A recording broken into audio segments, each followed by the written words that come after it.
Welcome to the Talking Sport Report podcast with Scotty and Eggo. Unbelievable!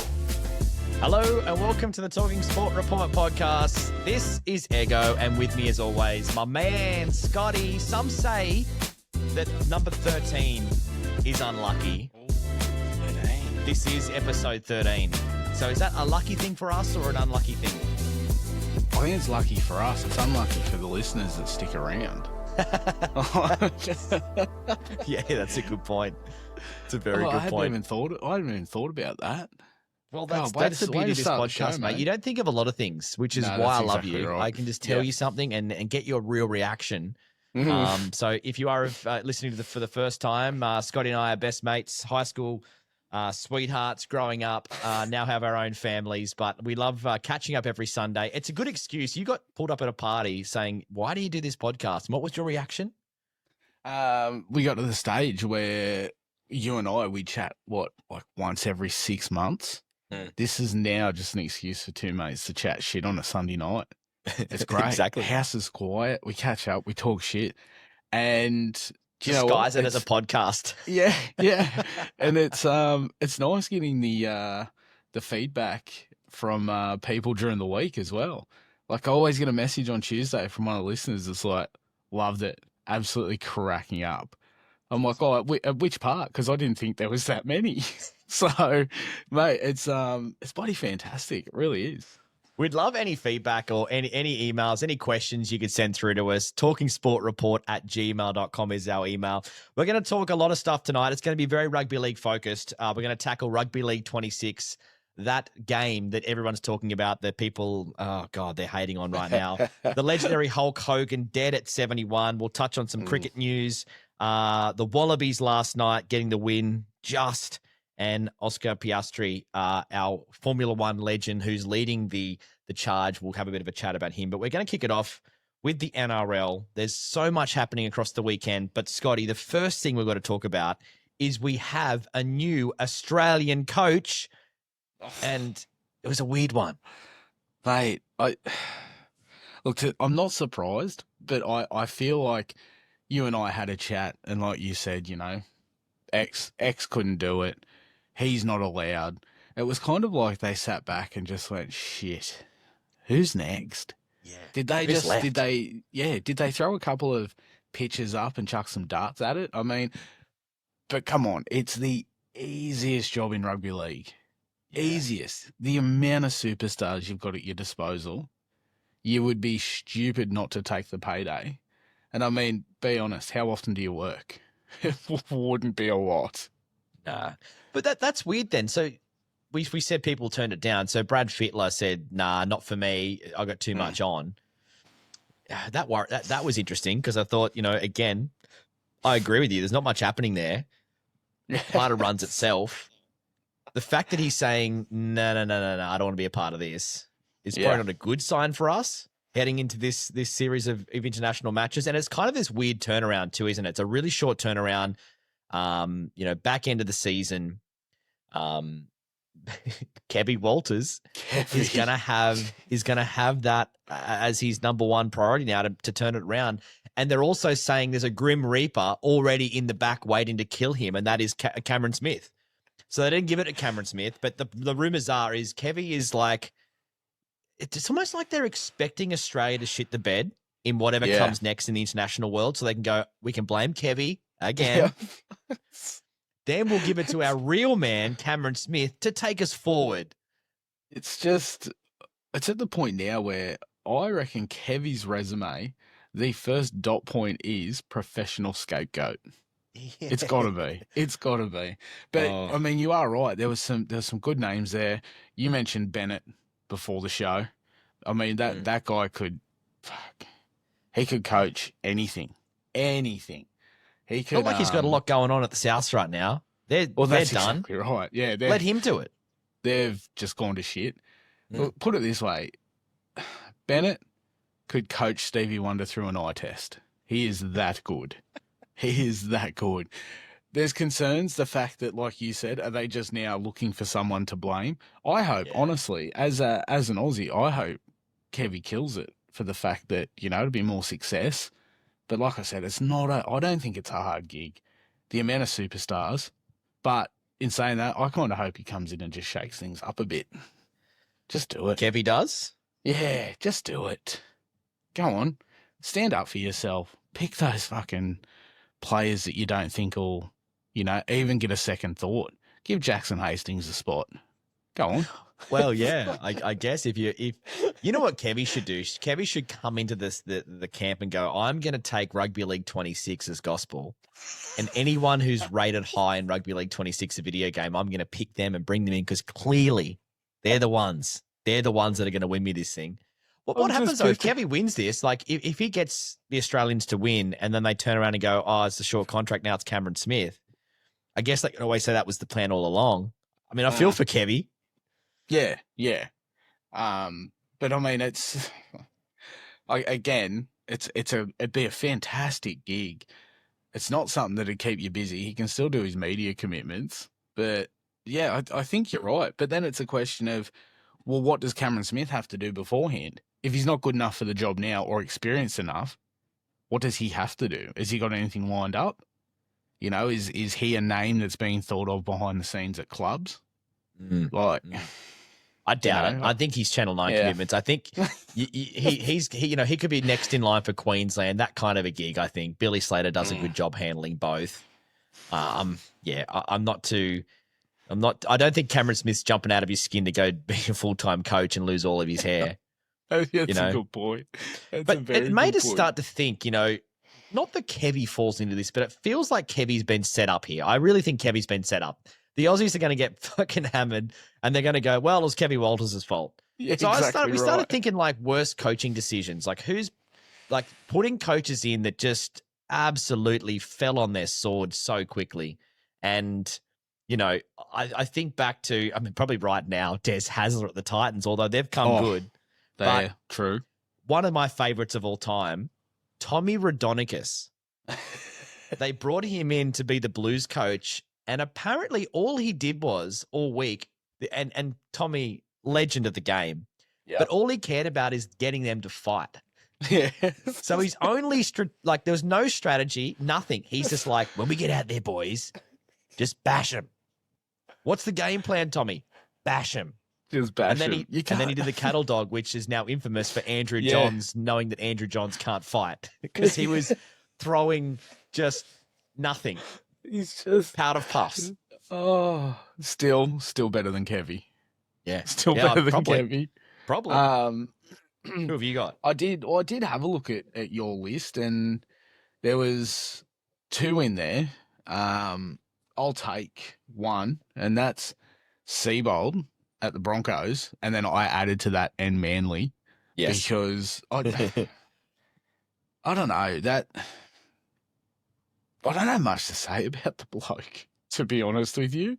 He's, I think he's more famous for falling asleep at Macca's than he is for what he's done as a coach. I mean, I honestly think it's just a matter of time for him now. Although you watch, Manly will somehow make the 8 and he'll get offered a new deal and everything will be sweet. Yeah, well, the way it goes. Fantastic. What will happen is he will they'll miss the 8, he'll get fired. And you can guarantee he'll be the next Australian coach. Yes. They're just waiting for Seabold. Kevy fucks it. We'll send in Seabold. They're praying. Jesus Christ. What else you got? Well, I'm thinking right now, you know what's the most fun thing right now in the NRL? And you could say, oh, it's the games week to week. It's the race for the premiership. Who is going to be the number one side? Scotty, what do you think is my favorite thing right now, and it sucks for part of me? The big cardboard face cutouts you see in the crowd. Oh, Jesus, no. I'm kidding. Suck. Those things are fucking horrendous. Especially if you're stuck behind the poor bastard. Yeah. That's what I was about to say. I had a couple of drinks today with a buddy. Jono listens to the show, and that's what he said. He's like, could you imagine sitting down and then a minute before kickoff, someone in front of you just pulls up a massive cardboard cutout of someone's melon. And you're just like, yeah. We just consider yourself lucky those things weren't around when Nate Miles was playing. Oh, that would be a cutout. Jesus Christ. No, it's not the cutout, Scotty. Right, okay, what it's is the it? wooden spoon race. Oh, And it's not the egg and spoon race you get Not at the egg. birthday parties, but it is the wooden spoon race for the bottom of the table. And my Knights are sitting there, and every single week they get closer and closer. You got a cheeky hungy, put it on the Knights now. I reckon it's almost a guarantee. well, you got to remember they've got the bye next week. They do, and I reckon the buy. I'll be putting money on the buy. The buy should be odds on to knock over the Knights, the first one to win.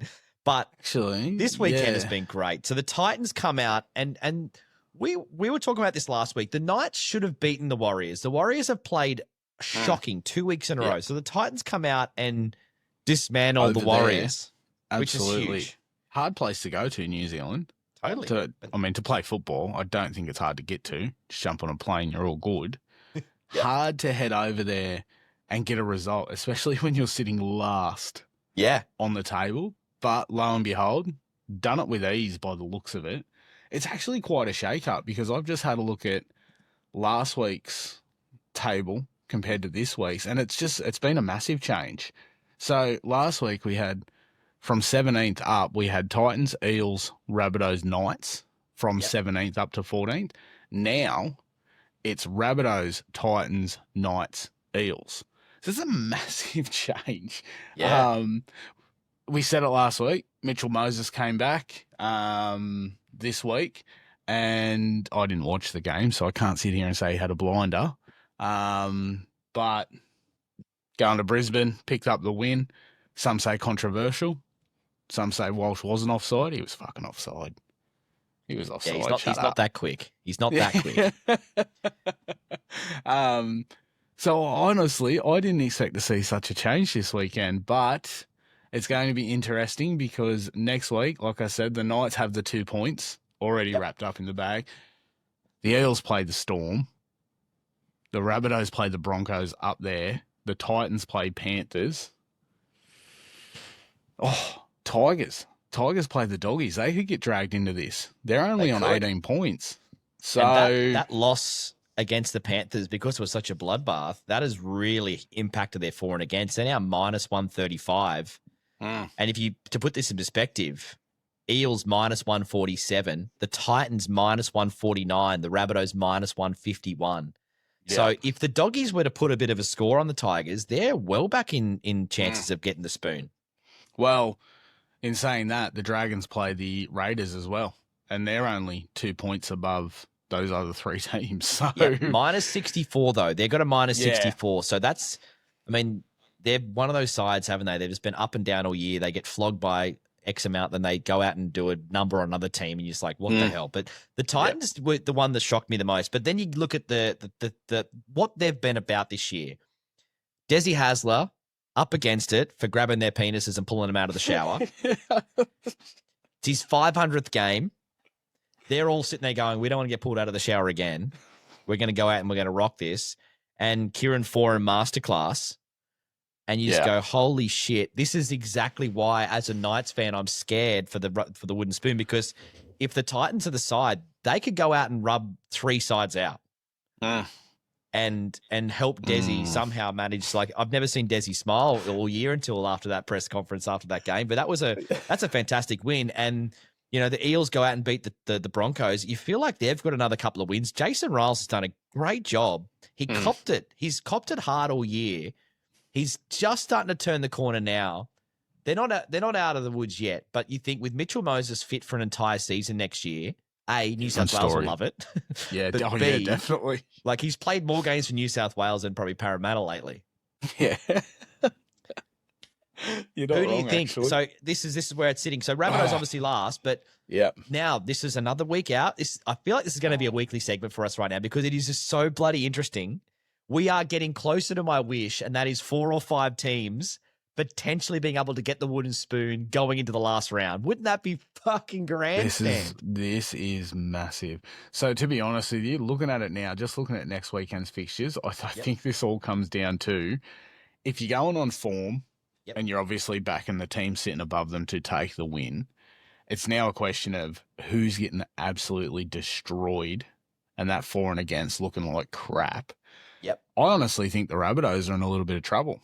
Going to Brisbane, Yeah, going to Brisbane, I think Brisbane will bounce back well. They might put a score on them, but then you don't know about Melbourne either. Melbourne can come out one week and put 50 on a side, and then come out and lose to the team coming ninth the week after. Yeah. 100%. So, I'm still feeling the Titans may take it, the wooden spoon, but if you've got some money, have a little bit of a flutter on the Rabbitohs. Well, can I just whet your appetite here for this? Oof, wet it. Spit on it. So, obviously, this next week, the Titans, you can lock them in for a loss. I'm going to lock them in for a loss against the Panthers. Mm-hmm. The week after, Sharks at home, tough one. But the Dolphins and the Titans it's a local derby. Mm-hmm. That could go any way. Mm-hmm. Then the Titans play the Rabbitohs. Oof. Big one. Titans are at Spoon bowl. home. Spoon bowl. Then the Titans bring the Warriors back over here and play them on the Gold Coast, so they'll lose by 50 because there's going to be no pressure on them. But last game of the season, they take on the Tigers. See, So what a great last 3 games for them to sort of test. If they don't want the spoon, they've got it in their power to rattle off 2 out of 3 last three games. If they can beat the Rabbitohs, beat the Tigers, they don't get the spoon. This is more exciting than the finals race. That's what I said. I don't give a fuck who comes first, second, or third. And, whatever. Yeah, cool. We'll see you in the finals. Yeah. But this is the best time of year to see who's getting that dreaded spoon. Because I'm a Knights fan. We got 3 in a row. I don't want another one. I'm still going the Rabbitohs now. Although, yes, they lost 14-12 to the Sharks, but I was talking to a buddy on Saturday night. He's hopeful they pick up the spoon because that way at least they win something this year. Couldn't think of anything worse. Exactly. Well, we'll definitely check back. Is there any other news from the NRL before we move into Rugby League 26, the amazing game that's taking over the world? No, just a few injuries this weekend. Yeah. A couple of dislocated shoulders. Jerome Hughes not as serious as they thought, which is good. So he'll start. So back for the finals? Is that what the word is? They reckon no surgery required. Ola Kawatu first came back from a dislocated shoulder. He's done it again. Yeah. Back for the finals. I don't even think he'd have to worry about finals, to be honest. He's starting to look good though in suits in the dressing room, in the tunnel, isn't he? Like he's the back of that Origin time where he got sent off. Yeah, got suspended wearing a suit. Yeah, incredible. He's just got a great track record lately. No, I think you've summed it up. The excitement around this wooden spoon race, I think, is I'm really looking forward to this. Actually, watching that over the next few weeks. But it feels as like you it's where did it's at. say, moving on to the absolute masterpiece. It's been praised. It's cop and love. Rugby League 26. Now, through the week, we did get some feedback around your comment that, what was it, ARL 96? Is that what the game? 96, yeah. Yeah, ARL 96, which incredible piece of machinery, that one. EA that Sports can't go wrong. EA Sports had it. Yep. Basically, we're saying is there's no chance that EA Sports or a 2K or any reputable non-garage organization. Well, did you see? Apparently, there was talks with EA Sports, but it was going to cost 50 to 60 million. Yeah, but I mean, in saying that, surely they make quite a bit of money on an EA Sports made rugby league game. I honestly reckon they'd make an absolute killing. I guess there's probably more of a chance to make money out of it. I really feel like rugby union, even though it's still strong, the Wallabies, game last night, a lot of talk around that game. But you just go, I feel like rugby league is in a better place than rugby union. It's definitely in a better place than Aussie rules. No one plays it outside of Australia. So you've just purely got an Australian market. Yeah. They don't even know how to spell AFL in New Zealand or any other parts of the world. So you got to think that rugby league still has a little chance, but it's just such a small market. But it's funny looking at some of the comments. A couple of John Olomu rugbies, like that was a great game back in the day. A lot of people get their nose out of joint when you say that there hasn't been a good game since rugby league, since ARL 96. And why I laugh at it is because when they go, oh, rugby league 2 or rugby league 1 was GOAT.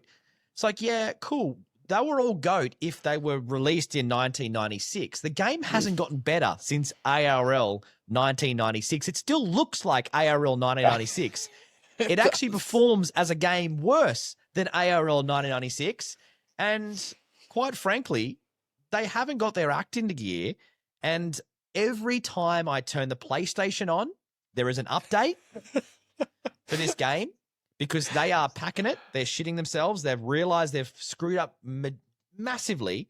And I've actually chucked the old PlayStation on and I thought, let's go through some of this game because we were laughing at the teams. Player right? ratings. Yeah, the player ratings. And it's just funny how they've gone full circle. So we were sort of talking about how they did a backflip on, and they've now changed all the player ratings because I think they were worried about everyone talking shit. But they've kind of overcorrected and they've kind of gone a long way the other way now. Can I read some of the initial? Who do you think's the best player in the game if you were to consider it's coming from this game? So who do you think they think is the best player in the game? Well, I haven't checked any ratings since the updates, so I'm going off what I remember. Yep. And straight off the bat was Cleary. Oh, you'd think, Cleary, right? yeah, absolutely. What a shit! 100%. What a shit resume. He's only won 4 premierships in a row. Yeah, he's not a very good player. No, he's not even close. There are 12 players now that are the number 1 players in the game. Can't even going to read this shit list out for you. This Wow. I'm going to read it fast because that's how bad it is. Okay. There's a couple of good ones, but there's some fucking corkers in here. These are statistically the best players in the game according to Rugby League 26. Patrick Carrigan, Herbie Farnworth, Valentine Holmes, Jerome Hughes. Okay, I'll give you that one. Yep. What is that? Jacob Carraz. Wow. On the wing for the Bulldogs. No, thank you. Zach Lomax. Wow. Isn't that unbelievable? Oh, and there's one more, Tedesco. And then there's Isaiah Yeo. They are all sitting on 93 rating. The number 1 player in the game right now is from the female game, from the women's NRL, and that's Isabel Kelly. Now, she plays in the centers, and this is not a crack at female versus male because I don't think that is even in this, but she won 4 premierships in a row and guided her team to and that Broncos grand final showcased how good Cleary was. Yes, he's had his problems in State of Origin, but this is a game based on club football. Cleary's the best player in the game, maybe second to Cam Munster, Jerome Hughes. So at least Jerome Hughes is a 93, but that's disgusting that he's not even in that what, you're taking Herbie Farnworth over Nathan Cleary? I can't believe he hasn't got a 9 in front of his rating. What's he rated? Has he got a 9 in front? He does. Right, It's a bit further down though. It looks way worse because when you're going through the players, because they're shitting themselves, they're putting everybody on 93, 92, and 91. Right. So half the competition is literally sitting in those 3 ratings. You got Ben Hunt as a 92, Harry Grant's a 92, Dane Gagai's a 92. I thought that was his age, but no, that's actually a player rating. So what's Cleary? So Cleary is, let me just keep going down. I think Cleary's a 91. See, now I find that extremely strange that Dane Gagai is coming in as a higher rating than Nathan Jesse Cleary. Ramian. Jesse Ramian is a better player in this game than Nathan Cleary. I tell you, it absolutely, you know what? Not so much now, but it blew my mind looking at the overall team ratings for the NRL in that game. I don't own the game. I really, from feedback, I can't justify paying for that game. Not when you can go pay the same amount of money and you can pick up Madden, 2K, NBA 2K.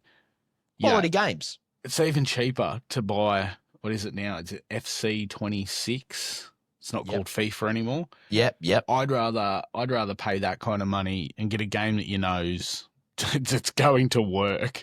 It's not going to glitch out or anything like that. But I was going through the overall team ratings, and some of these blew my mind. And basically, the worst team in the comp at the moment, you would say South. So they've got that right because they are the worst rated side in the game at 81, which... Is that an omen that they might get the spoon? Maybe they have done something right. Maybe that's the one thing they've got right. They've actually rated a team wow. But I mean, when you look at it, there's the two highest rated teams are both on 86. That's the Storm and the Panthers. Yep. There is not a single 85 rated team, and then there's a ton of 84s. Broncos, Raiders, Dogs, Roosters, Dolphins. Then your 83s are your Sharks, Manly, Knights, Warriors, Para, Tigers.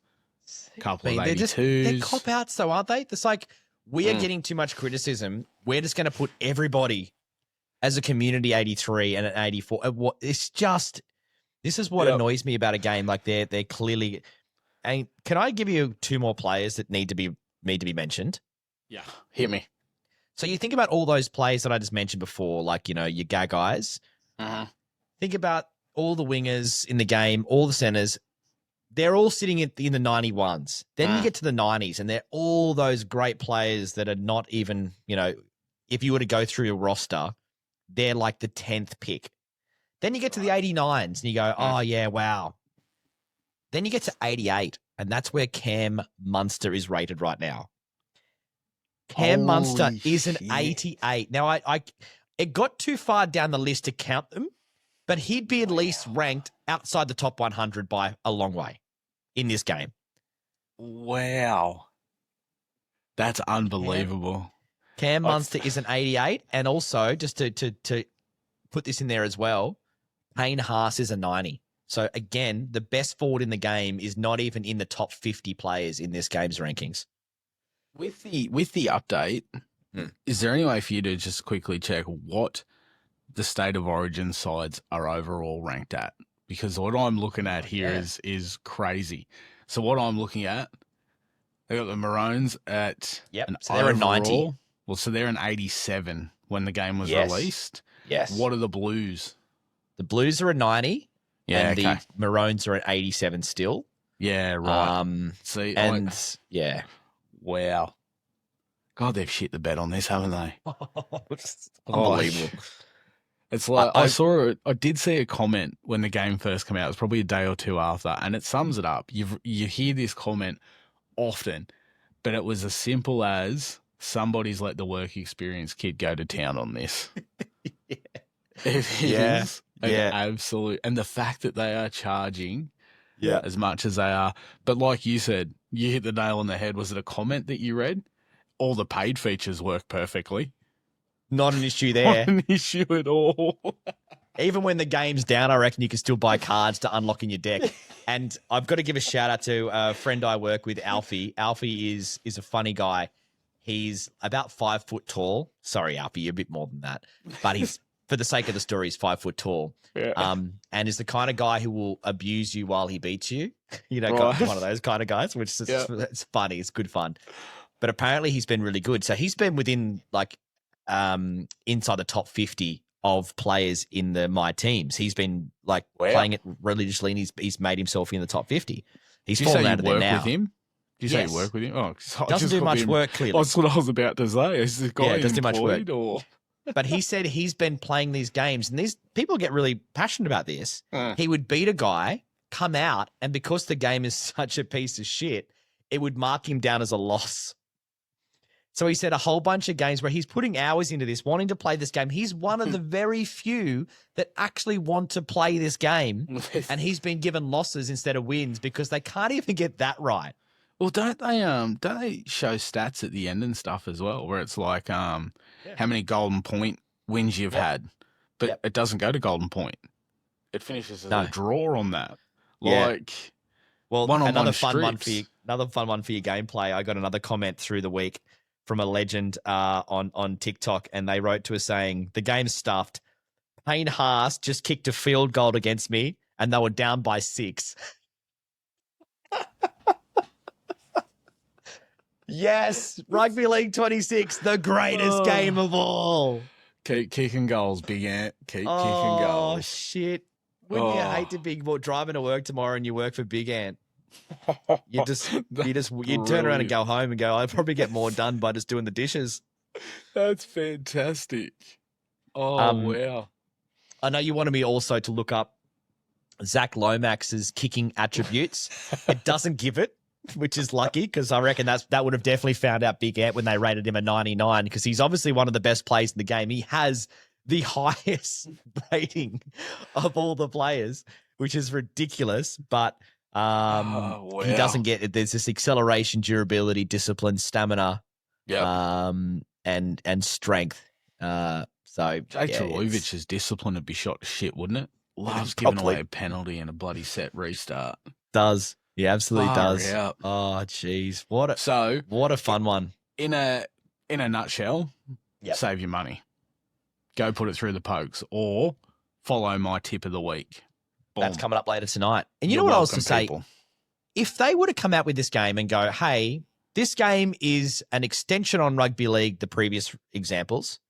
We know it's not a big step in the huge direction. We're just giving you a more up-to-date game that we're going to try and continue to build upon. I don't think that would be met with as much criticism. And if they came out and actually positioned it money-wise as an actual game that is in that realm, so they come out and they go $40.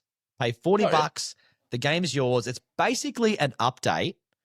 And they'll make their money through the team packs in the My Teams play and all that kind of stuff. They'll make their money back easily in those kind of microtransactions.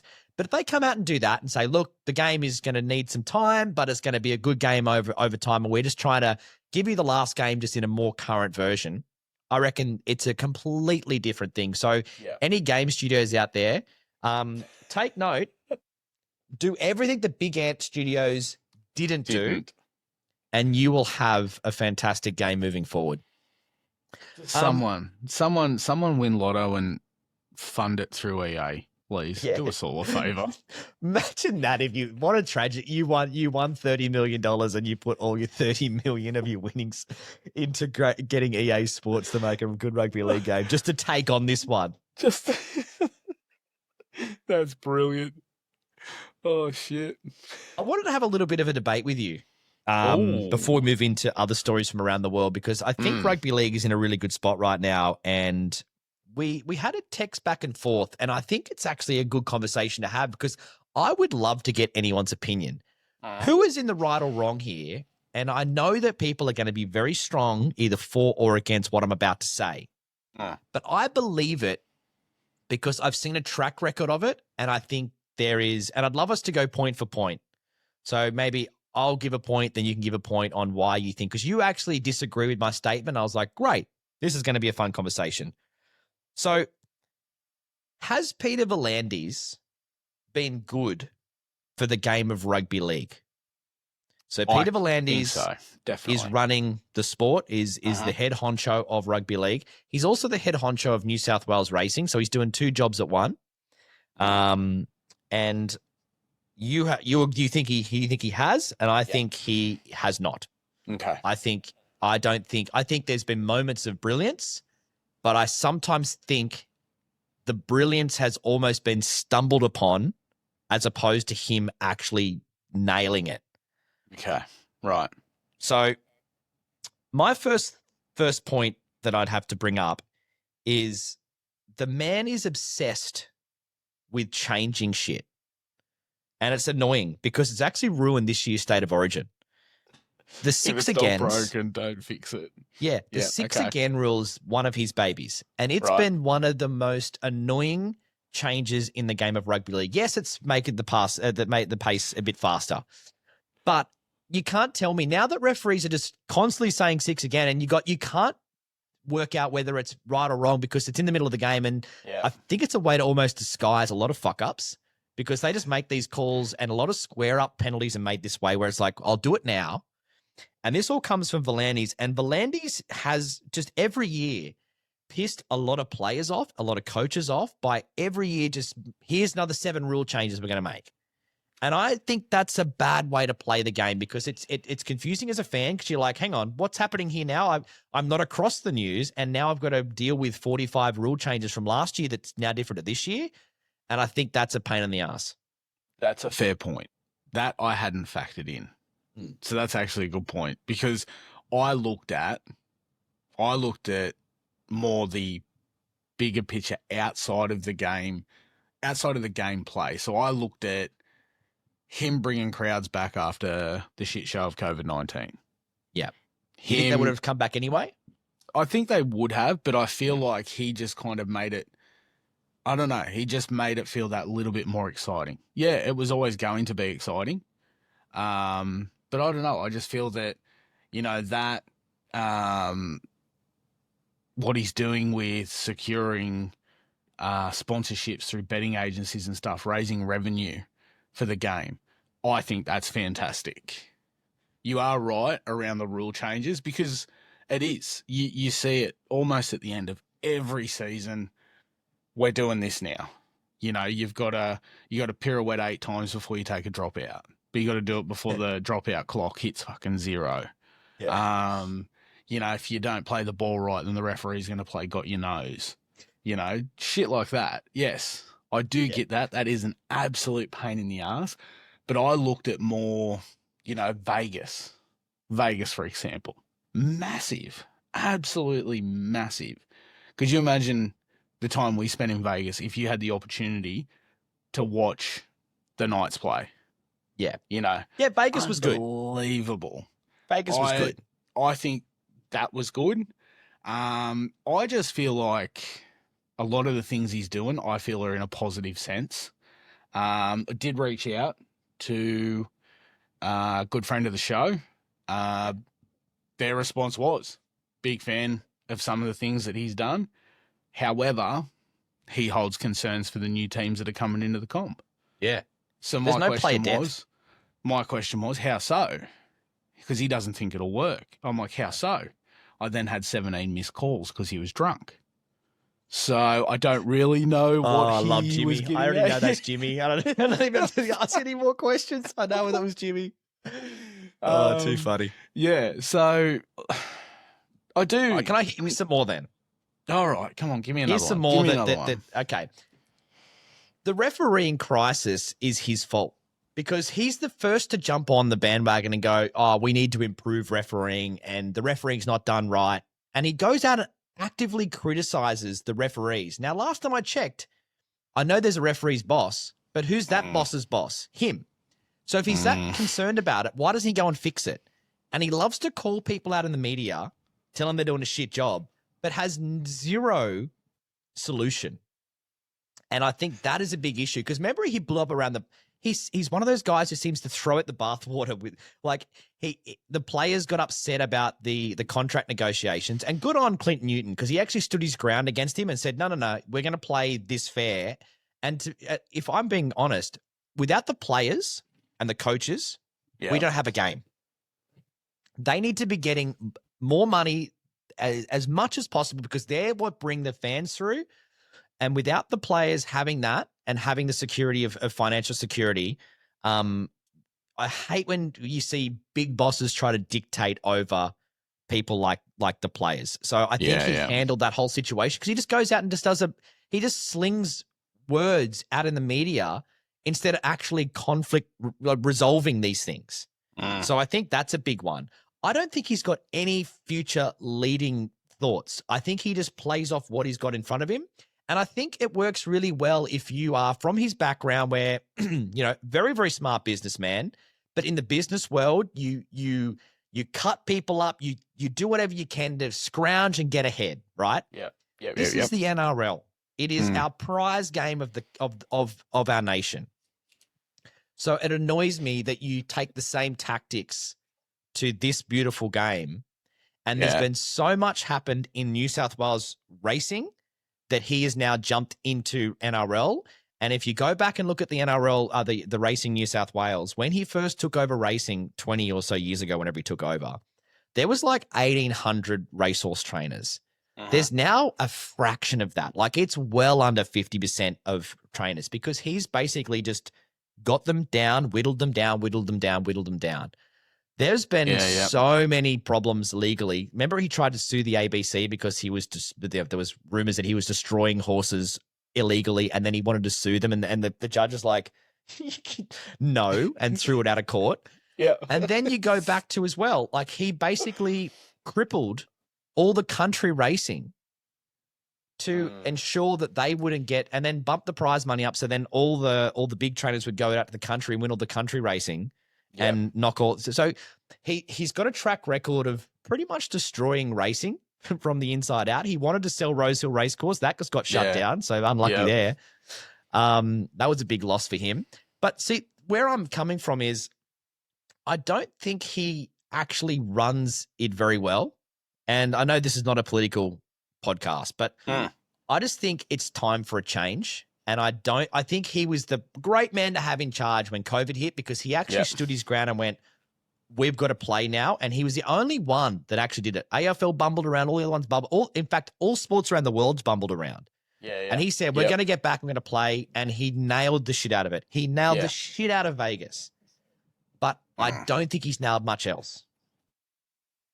So then here's one for you. If we're, say a change comes, who comes in? And don't say Kevy Walters. Jesus Christ. You know what? I was talking to a very smart man. I was talking to a very smart man in the world of rugby league. And the other day, and he mentioned this person. I went, oh, wow, that's actually not a bad idea. Clint Newton. Yeah, okay. So he's actually run the Players Association extremely well. He has really had to dig in through all that Volandes negotiation where he was trying to hold them account on what he wanted. And he actually stuck his heels in and got the players on side and the players were willing to back him. And that's a big one. The players backed him. So the players love Clint Newton. Yeah. His father is a great at the game. Like his father has been such a legend. He played at a very high level. And so he gets it from that side, but now he's got the administration side under his belt. He actually knows how to run an association. And I think he could be a really good man to take over or, at least jump into that next hot seat and then eventually be that. But that's where and I feel like there are so many other great people out there who could potentially do it. We've got a lot of fantastic minds around the world of rugby league. That could do it. And I think maybe it's just time, but you're not going to get Volandes out. He ain't going to go out kicking and screaming.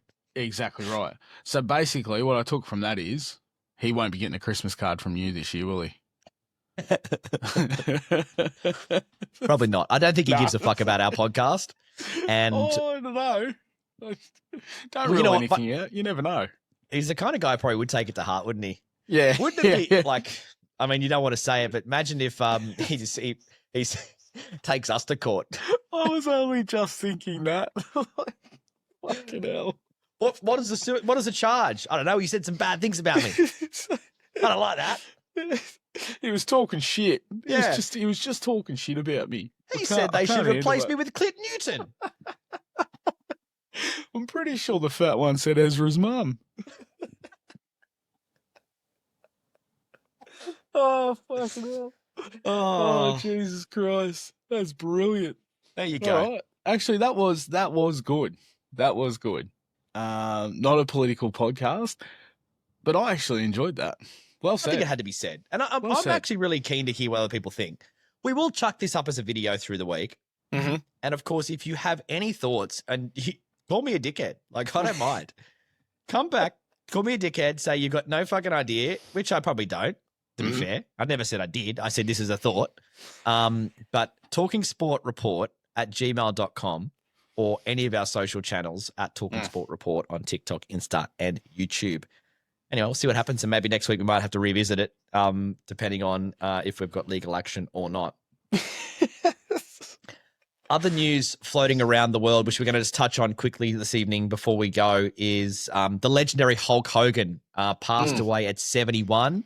I actually read a really, really beautiful tweet from Ric Flair, and it was extremely heartfelt. It was a long tweet, and basically went into saying that, when he got cancer, because Ric Flair, how he hasn't died, it's unbelievable how many times he's escaped it, and he's now, I think, going through another bout of cancer now. But he said every single time he had cancer and it was there, Hulk Hogan was either at his bedside or the first person to call him.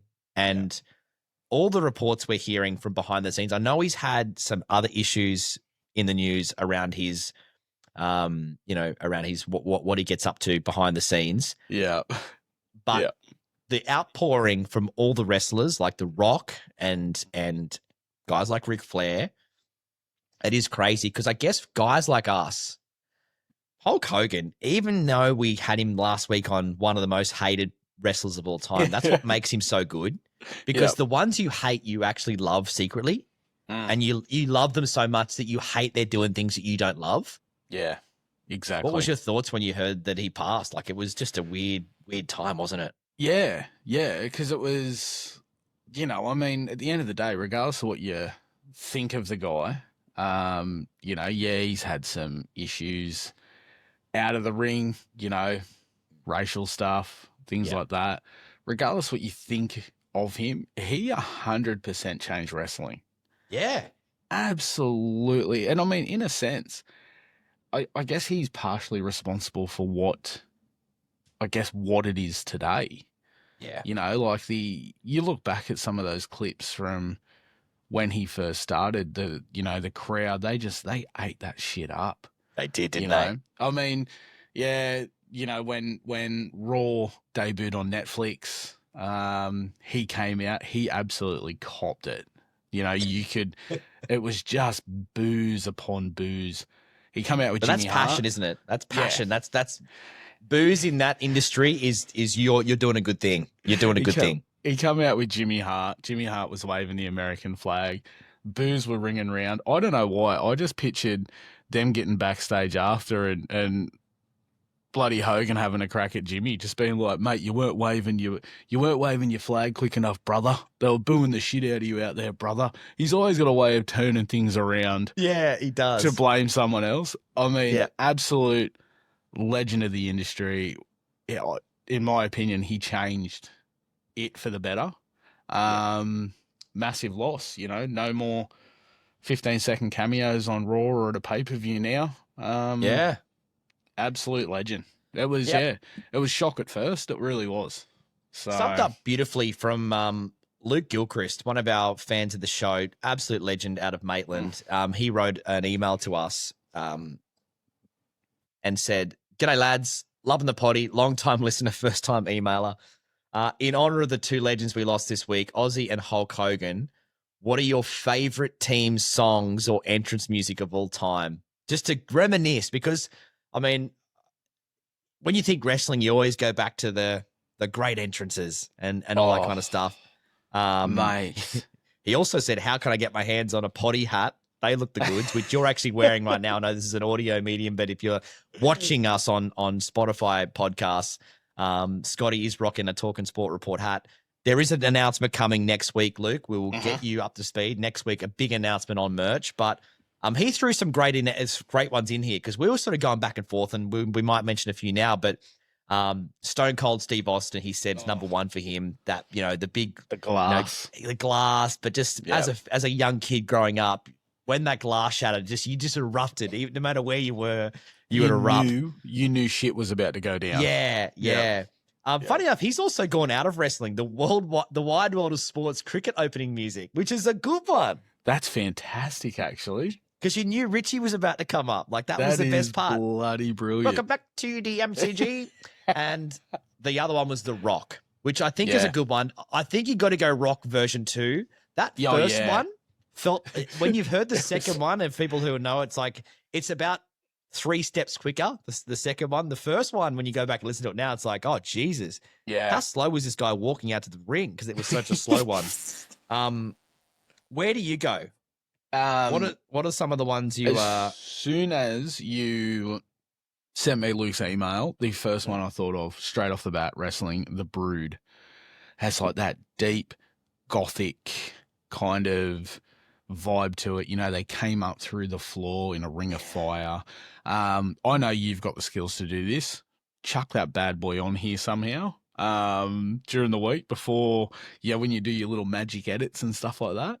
The Brood. We can't the podcast because in the podcast it's copyrighted music, so you get in trouble for that. But, yeah, it's a good point. But if we make this into a video, for sure. They're always my go-to. If I've got a WWE game on the PlayStation, I'm creating a wrestler. That's the entrance music for sure. Yeah, that's a good point. You actually came at me with a bloody good one that I didn't think of. What's yours? Oh, I'm trying to think now what I came at you with. I know there was I have an interesting take. I was watching a video from The Big Show, and apparently, because when The Big Show comes out, nothing special. But it's an interesting story because obviously it's like, well, it's The Big Show. And famously, The Rock was a bit slow.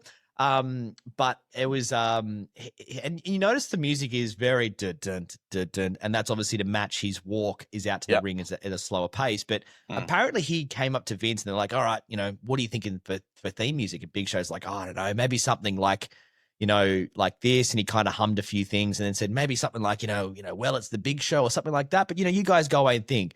And then he's getting ready to come out the ring and it's like, well, it's like they've literally just taken my idea, word for word, and just made that intro for him. And he's like, oh, damn. All right, well. And apparently he fucking hates it. But he's like, it's stuck. And he like when people, this is the best bit. When he's walking down the street, people are like, well. And he's like, oh, yeah. Heard that one 1,000 times. That's so good. Heard that one 1,000 times. No, the one you come at me with, and I hadn't even thought of it. Edge. Oh yeah. Going through because he used to flick through the crowd. Yeah, trying to find where they were coming from. That's right. Brilliant. That was pretty cool. Absolutely, that was pretty cool. Brilliant. Mate, we could sit here for hours and talk about this. Let's do two more. We'll do two more. All right. I used to love Eddie Guerrero. Oh yes, may he rest in peace. But he used to come out with the low riders. Yep. And would bounce them and with his mamacita. I'd probably go, and it's more for lyrics based, and it fits, I guess, the character he is, Randy Orton. Yeah, okay. For sure. Yeah. For sure. That song. The big Viper. Yeah, that song is just fantastic. Yeah, it's hard to beat. And I guess you got I mean, the fact we've gone this long without mentioning The Undertaker is pretty cool because that was a great one. Just the fact the lights go out. It was just eerie how it used to go out and the way the wind would blow through that music. Then you'd have all the smoke that would come out in the arena. It honestly looked like a scary graveyard with the lighting. They did such a great job with the lighting and the effects because one of my other favorites, through no reason, but just the way they did it in ring was Kane. Oh, It'd just be bang, and like if you're ringside, you got your marshmallows out because all four ring posts would have this massive flame shooting out of old it. Pyro, yeah, and obviously it would just be an effect, and it would just bang, it's in your face, and I used to love how he'd come out and he'd drop his hands and they'd go off. It's just very, very good, very, very good. So last one from me. We mentioned that when you heard the glass shatter for Austin, you knew shit was about to go down. Yep. The last one from me, when you heard it, you knew shit was about to get wild.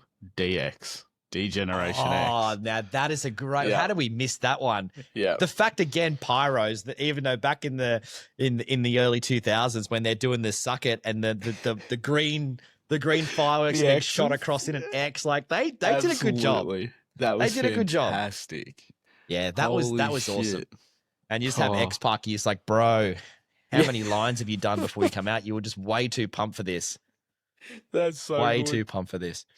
Thank you so much, Luke Gilchrist. We'll get to a few more comments, a couple of quick ones when we get to Comment Club a little bit later on. Just wrapping up a couple other sports stories. Joe Root, we don't like to see this because he is a Pom and they're about to come out for the Ashes, but he just passed our amazing Ricky Ponting.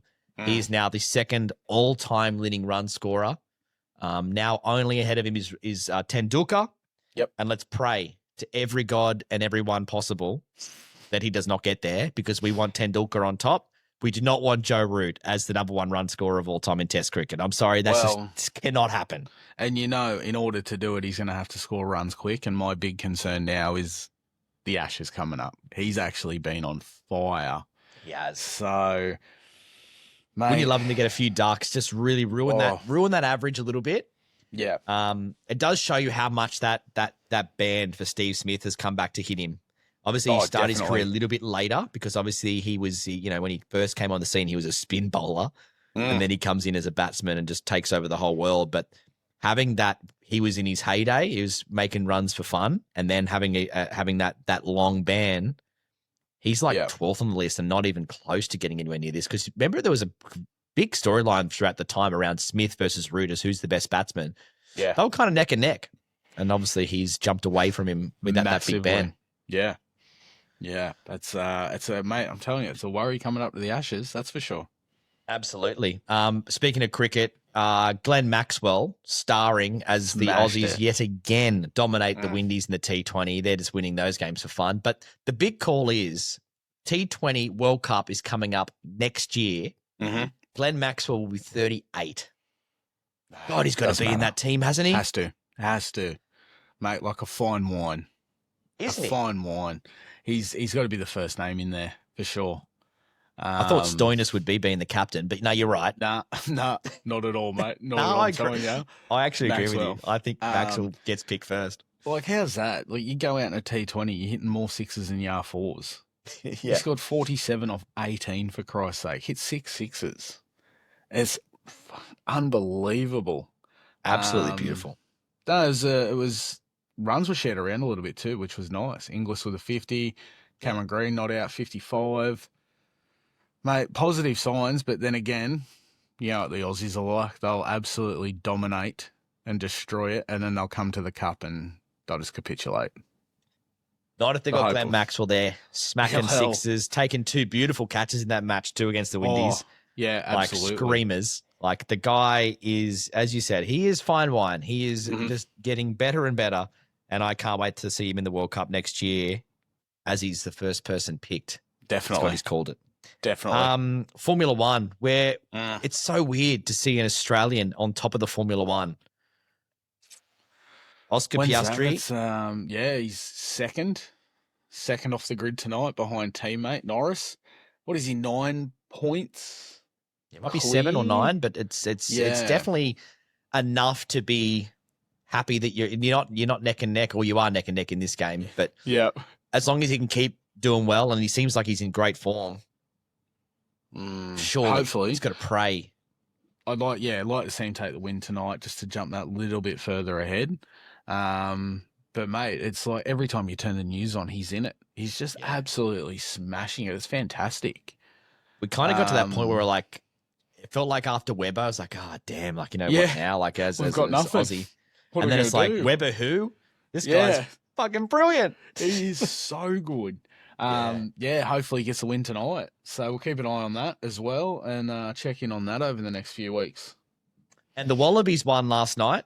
So they beat the Lions, and that's obviously an historic win because the Lions are, the great Lions team that come out. What is it? Every 10 years they're out here? I think it's what it works out to be.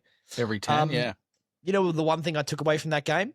The Wallabies need rugby league personnel to do well because Suolihi was on fire. Did you see that try he put on? It's like he just looked like a different guy playing a different sport. I'm just having a look, and pretty sure it says here that the Wallabies lost. No, they won. There was a try disallowed at the end, I'm pretty sure. Wallabies were gallant in defeat, but left to regret not finishing the job after dominating the opening 30 minutes. The Lions came back before half-time. Yeah. Did you turn it off with like 30 seconds to go and be like, all right, well, it's time to go to bed? I'm actually going to blame someone here for this. I actually watched the first half, and they were killing them in the first half. Yeah, absolutely were. And then I left the Chinese shop where they actually Lee's Fortuna in Sydney. Lee's Fortuna is a very famous restaurant for Chinese in Australia. Yes. And I left there, and they were smoking them, and everyone was pumped, and they got the game on in the big screen while I'm having my Peking duck rolls. That was my next question. Have you literally gone to get Chinese and you've just hit this Mongolian lamb and fried rice? little- Anyway, I've walked out thinking, well, that's done. And then I was speaking to John, my brother-in-law. He's like, yeah, the Wallabies got up. It was close one in the end. Like they only just won. I was like, oh yeah, cool. And now it turns out they lost. What the hell happened there? I'm 100%. At first, I was picturing you rocking in to pick up takeaway and just being like the woman behind the counter. Oh, I love the Wallabies win. She's like, yeah, Wallabies win. You're like, cool, done. No worries. Thank you. Well, you know what? You can also say the same thing. I know people out there would have thought the Broncos beat the Eels. Because that happened at the last minute, right? And if you're pissed off, you turn that game off, and then you realize he's actually in front of the kicker, and now the Eels win. Oh, far out! That's brilliant. You've just absolutely spent the last 24 hours just thinking, shit, how good's that? Yeah, Wallabies got a great win. You're telling everyone about it.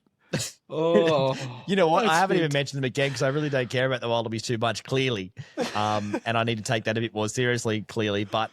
That's fantastic. Suolihi try was awesome. And then I walked out of the Chinese restaurant very full, very happy, came home to bed. Oh, that's bloody brilliant. All right, let's do Comment Club. I love that. That's absolutely brilliant. It's time for Comment Club. Normally I ignore all the comments. I get a lot of them. I've got to get paid for this crap. Comment Club, a couple of other ones. Obviously, we got that great email from Luke Gilchrist through the week. We've had some really, really good ones online.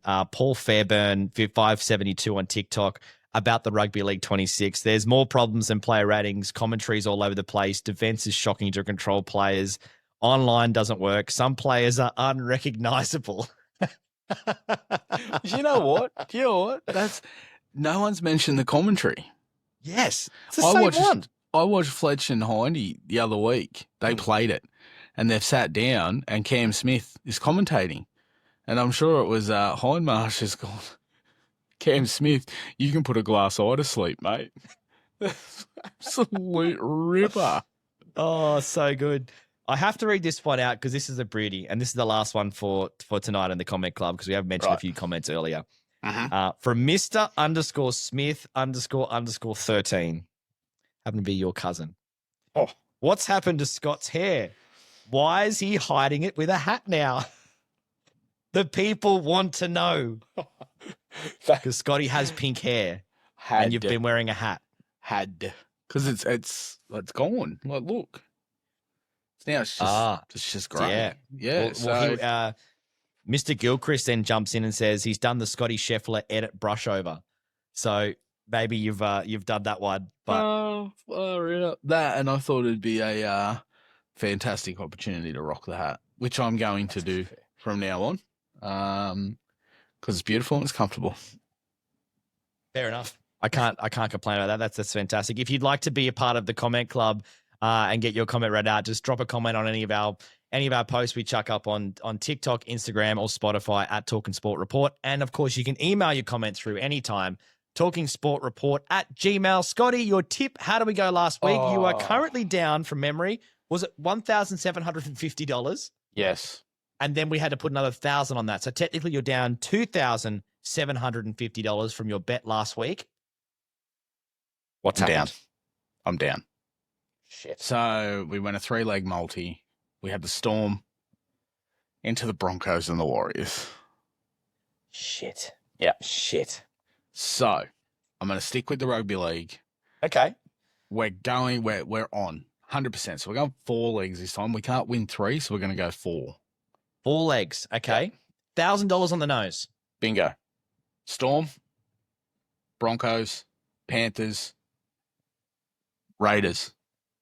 Odds boost that to $2.90. Boom. You know what worries me? The fact that we're hemorrhaging money. That does worry me because we don't make any money as a podcast and you're throwing thousies on every single week. No, The fact you're taking on the Titans. Yeah, I know. know. The premier club now in the Rugby League. Fighting for Desi and his dick-smacking ways. Well, I couldn't go back on it. Like, you never change your selections. I had that. It was already planned. And then you've come in and you just fucking behind the Titans, left, right, and centre. You're riding their coattails. The way you're talking, it's like they're playing for the premiership. Yeah, well, mate, as I said to you earlier in the podcast, the wooden spoon race has got me It's so enthralled. good. It is so good. No, I Don't think rule you're right on anything there. out. I think the Panthers, I need them to. I feel like they're Yes. going to finish top 4. Mhm. So I think you've nailed that one. So the Panthers get the win. So all the other 3 again. So Panthers to So- get the win. So we've got Storm to beat Para. Yep. We've got the Broncos. That's to not beat- going to be easy without Jerome Hughes and Mitch Moses on fire. But yeah, That's true. We've got the that's Broncos. where we get the odds. That's where we get the odds. They're paying $1.29. We've got Broncos to beat the Rabbits. Yep. Panthers to do the Titans. And we're going the ladder leaders, the Raiders, to do the Dragons. Confident. $2.90. So technically now, with that $1,000, we are now in the hole $3,750. Yep. And when this gets up, we're only going to be 800 and something down. Okay. Yeah. Hey, We've got this. We've got this. we have got this. Let's go. Of course, gamble responsibly. Do it. I Don't like follow what we me. do. Yeah. Well, that, funny enough, brings us to the end of episode 13. 13. Done Scotty, and what did you dusted. learn tonight? What did you learn? Peter Volandis is not getting a Christmas card from you. You're really riding the Titans home. I'm the Knights man. I know, to be but fair- you are riding them home. And we don't want Joe Root to score runs. Yeah. Can agree Long on that live one. Ezra's mum. Absolutely. What I learnt was don't look at any Rugby League 26 player ratings as gospel, unless you think all the good players are actually at the bottom and all the bad players are actually at the top. I'm not looking at you, Zach Lomax, but I could be looking at you, Dane Gagai, Yeah. flying you towards the top. Yep. No, And, Dane's actually a legend, but it's just that's weird to have him at the top of that list. don't go to John for your sports scores. Yes, don't go to John for your sports scores, and don't walk out full of Chinese halfway through the game thinking the Wallabies have won. That's a very good. That's a good moral to live by for the rest of your life. Hey, That's we never beautiful. said this is a great, accurate sports report podcast. We just Yeah. talk about it, not so much with accuracy. And Mm. if Peter Volandis has made it this far through, I think he now knows not to worry too much about our comments earlier. Give us a 5-star review if you get a chance. We'd love you to. Wherever you listen to your favorite podcasts, subscribe to the podcast, Talking Sport Report. We really do appreciate it.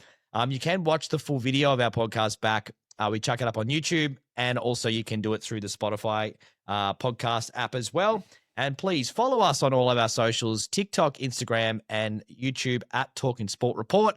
Please, any feedback on our terrible hour, 8 minutes of content tonight, and if you'd like, Gmail, talkingsportreport@gmail.com. And next week, Scotty, we have a merch details drop, Bingo. all of the above.